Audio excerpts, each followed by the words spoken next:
So I'd like to introduce Joe Nielsen. He's Chief Commercial Officer with Sportstribal. And I think maybe a really good place to start is for you to introduce Sportstribal, because it's a pretty unique service. And no one knows about it. That right? Nobody knows about. That's fine. We're a free-to-air sports streaming service. So a relatively new entrant to the market. See a lot of the kind of logo decks up here that don't include us, but that's, we've only been in market for 6 months. We have 35 fast channels today, all, as the name suggests, dedicated to sports. And it's a, believe it or not, completely free, ad-funded, no registration, click, watch, view content, sports proposition. So give us a flavour of what sort of sports you have, what sort of channels are available on the service. Oh, I can tell you what we don't have, football, but I guess you could say we're aggregating the sports that have either fell through the cracks with other services, but still represent a hugely dedicated, passionate fan base, right? So there's an ethereal mist of sports rights right at the top that our dear friends at DAZN and the pay TV providers fight over. And then there's a number of different sports that have these really engaged fan bases, from billiards being one, we have poker, some combat sports and motorsports, where as long as we deliver a strong product to them, they're hugely engaged, and that results in really significant watch times. Right. So when thinking about your service, I was thinking about, is this the right time to introduce it? And it seems to me that you could not have introduced a service like this 2 years ago because the market just wasn't ready. Why is it ready now?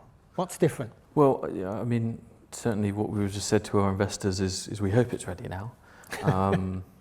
Looking at all of the things in our mix, one of them's the hardware piece, and that's the proliferation of OTT services themselves is led by the capabilities of the devices, right? So that's the start of that mix.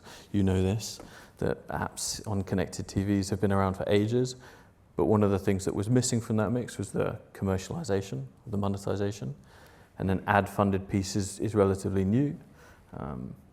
Out of all of the rights holders within media, sports rights holders take some time, perhaps you could say, to evolve their understanding of new models of distribution. And I think that's started to happen. We're having some really advanced conversations with, quite frankly, you could call them tier one sports, where this is not teaching them to walk on the moon. They get this. And then on the audience side, I mean, what we just saw, the audience expects TVs to come hard cooked with this, and sports fans are no different to anyone else. So our proposition being baked into TVs meets all of these demands. It's just about us essentially getting it right at this one point in time.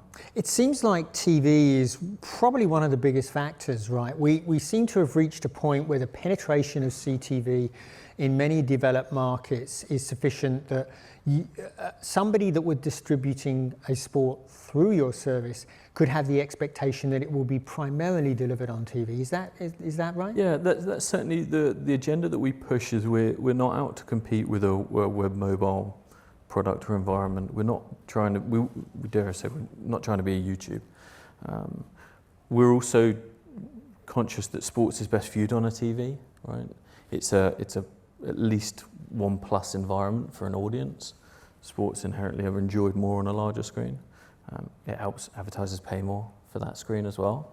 So yeah, we're doubling down on that area specifically, and it's the ground that sports rights holders were also fighting for with the pay TV and free TV broadcasters. Right? As soon as you're in a living room, you're pretty much legitimized, right? That's what, or at least that's what we believe. Yeah, and I think one of the things that's so inherent in sport is it's primarily shared, or most people seem to want to watch with other people, and being on the television is absolutely critical to be able to do that, right? Yeah, so the stats generally say that it's 1.7 people watching a TV at any point in time. Yeah, I'd love to see the stats that were around sport, but yeah, generally speaking, you would assume that it's better than Love Island or any of the other kind of broad entertainment pieces, although who knows. Yeah, I remember a chap called Roy Sekoff, who at the time was head of Huffington Post. He said that live, particularly on TV, was the killer for engagement. Yeah. It absolutely delivered engagement, and it seems like sports does the same thing.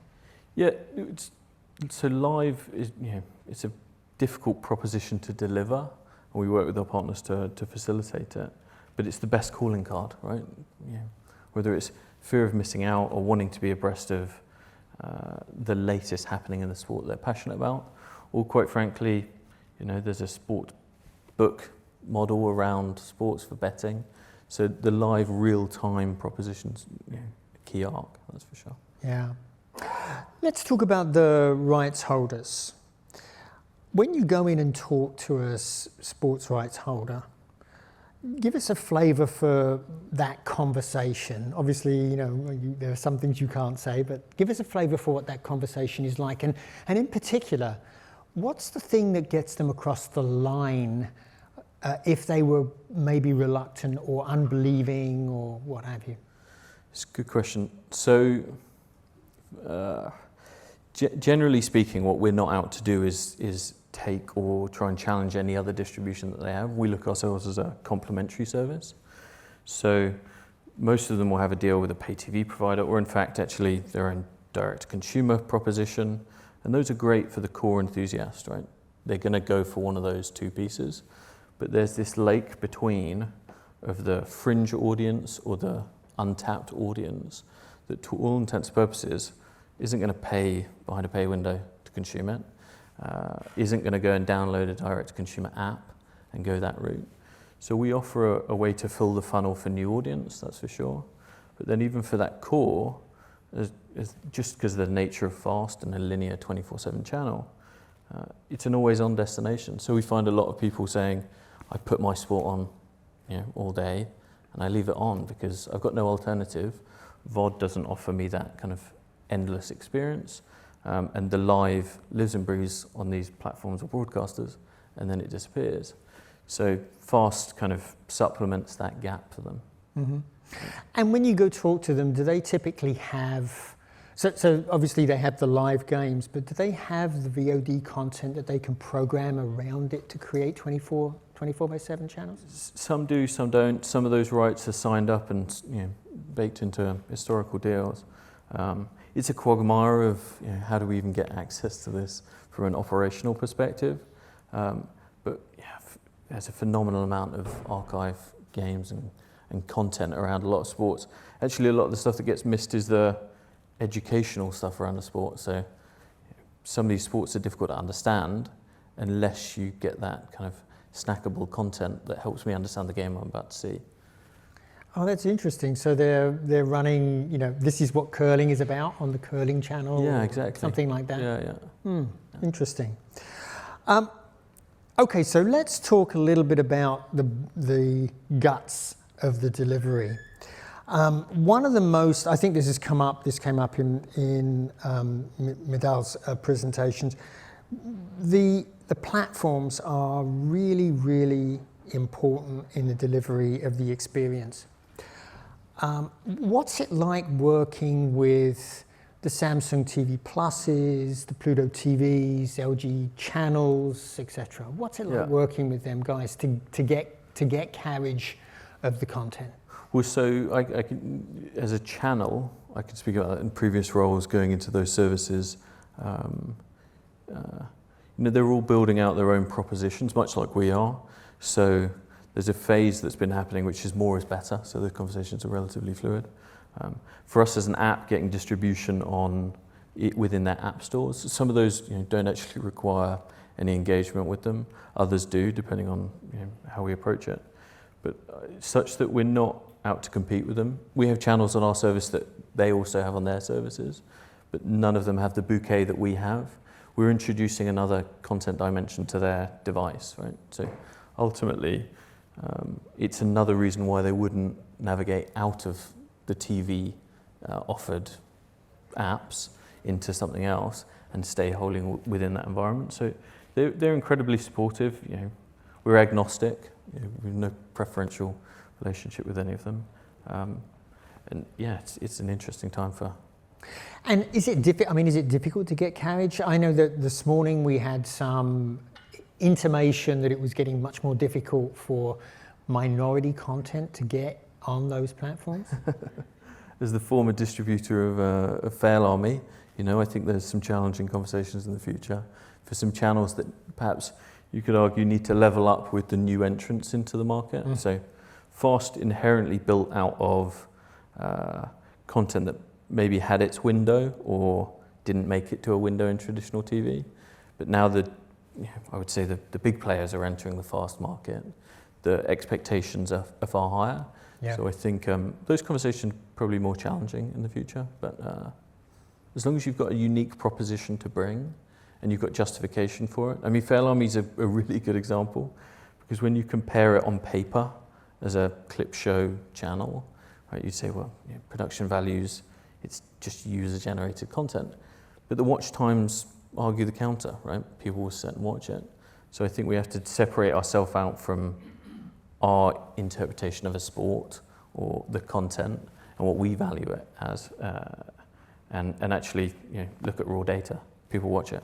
Yeah. Ads. You built your own ad platform, didn't you?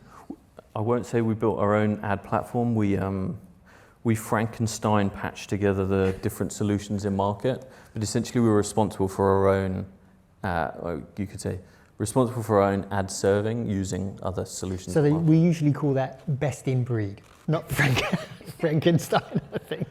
Well, I think the models that existed were, outsource that problem in your business, subsequently take a harder hit on the commercials.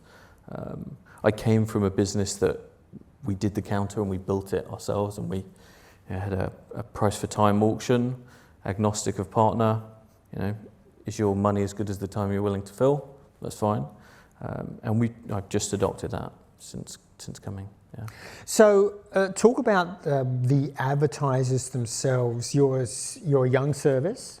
You're not bringing massive audiences, but you're bringing very focused audiences. How does that sell to advertisers? We're not having a problem filling the advertising. That's not our problem today. We're so young in the sense that our journey to date has been prove the concept. Right? Can we actually make this idea work? Can we get rights holders to the table? Can we deliver this to audiences?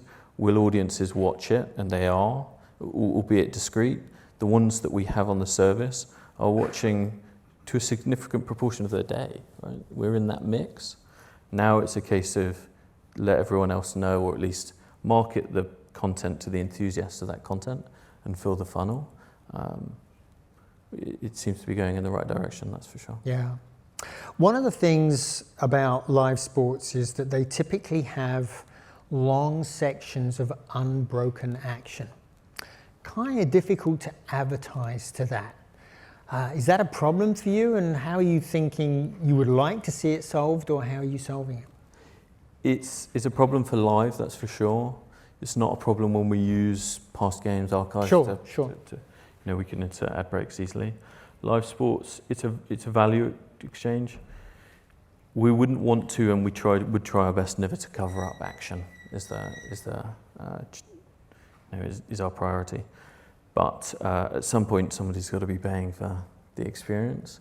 There's new technologies coming, which I think in the next 2 years mean that whether it's picture-in-picture or a way to serve advertising or brand placement, whatever that might be, that funds that live sport, that mean that we're not actually breaking content, we're not covering anything up, we're just offering a new experience. Right. It seems like there are new ad formats out there. Yeah. Are they being used a lot? Have you been seeing them used a lot? I wouldn't say being used a lot. It's a bit like the shift towards buying CTV. It's led from the appetite from the buyers.